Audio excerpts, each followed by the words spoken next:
In the fast-paced world of modern medicine, where technology and data drive many clinical decisions, it's easy to fall into the trap of treating lab numbers rather than patients. Lab results are invaluable tools for doctors and clinical pharmacists, providing essential insights into a patient's health. However, when we prioritize these numbers over the individual sitting before us, we risk losing sight of the holistic approach to patient care at medicine's heart.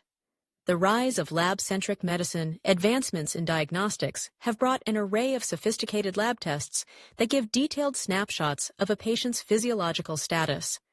Blood work, electrolyte panels, liver function tests, and other biomarkers provide objective health measures. These data points are crucial for making informed clinical decisions, but they are just that, data points. Many healthcare professionals have become increasingly reliant on these numbers, sometimes at the expense of patient interaction. Instead of listening to the patient's symptoms or concerns, clinical discussions often shift to a series of metrics: creatinine levels, HbA1c, LDL cholesterol, etc. While these values offer important insights, they don't capture the complete story. The danger of tunnel vision lab results are like pieces of a puzzle. It's impossible to truly understand what the patient is experiencing without the full picture. By focusing solely on lab values, clinicians may miss critical contextual factors such as lifestyle, psychosocial stressors, and even subtle symptoms that can indicate underlying issues. For example, consider the patient whose blood pressure or glucose levels appear well controlled on paper, but may still feel unwell or report unexplained fatigue. Dismissing these concerns because the numbers look good can lead to misdiagnoses or poor management of chronic conditions. A clinical scenario 1. A patient's potassium level is mildly elevated. The clinical pharmacist flags it for immediate correction while the physician orders a treatment protocol to lower the potassium. However, they overlook the fact that the patient is on an unnecessary supplement that's driving this abnormality. The true solution? Simply discontinuing the supplement and monitoring rather than aggressive interventions. In this case, treating the lab value instead of assessing the root cause led to unnecessary interventions. A clinical scenario 2. Imagine a 67-year-old female patient with a fever, fatigue, and a productive cough for 3 days. Her physical examination reveals coarse crackles in the lower lung fields, suggesting possible pneumonia. However, her initial C-reactive protein, CRP level, a marker commonly used to assess inflammation and infection, comes back low, well within the normal range. The clinical team, reassured by the low CRP, decides not to start antibiotics, assuming the symptoms are likely viral or non-infectious. The patient is sent home with instructions for symptomatic relief and a follow-up in a week. Within 2 days, the patient's condition deteriorates rapidly. She experiences shortness of breath and a high fever and is readmitted to the hospital with sepsis symptoms. Tests reveal elevated CRP levels, and chest imaging indicates bacterial pneumonia with complications. Antibiotics are administered, but her recovery necessitates intensive care and ventilation. What went wrong? The clinical team's reliance on the low initial CRP led them to downplay the possibility of an infection.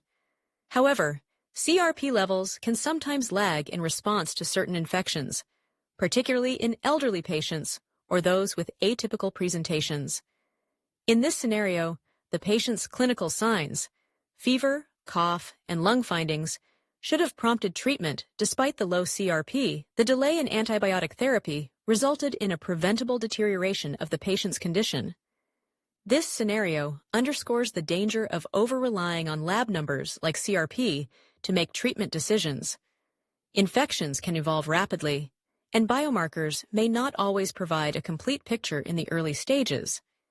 Had the clinicians treated the patient based on her clinical presentation rather than the initial lab result, her infection might have been controlled before reaching a critical stage. Treat the patient, not just the numbers. The key to successful patient care is balancing objective data with subjective experience. This means interpreting lab results in the context of the patient's history, symptoms, and overall clinical picture.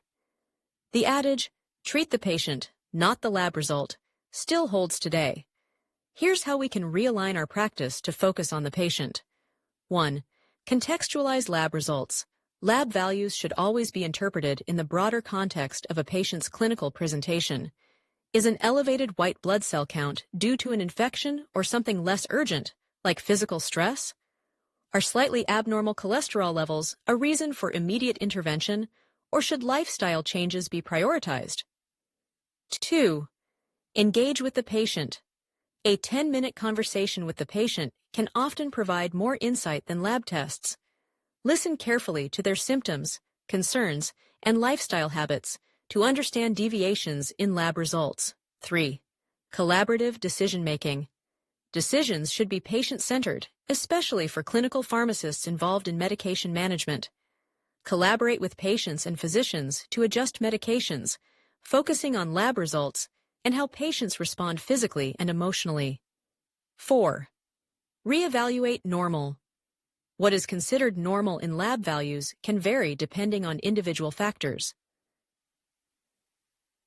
such as age, race, and even genetics. A number slightly outside the reference range may not always indicate pathology. Personalizing care means adjusting our perspective of these normals. 5. Follow the clinical pathway.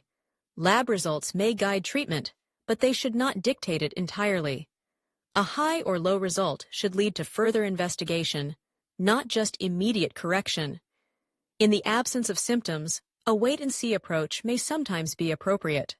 Conclusion: a balanced approach. Doctors and clinical pharmacists must resist the temptation to make lab numbers the primary focus of care.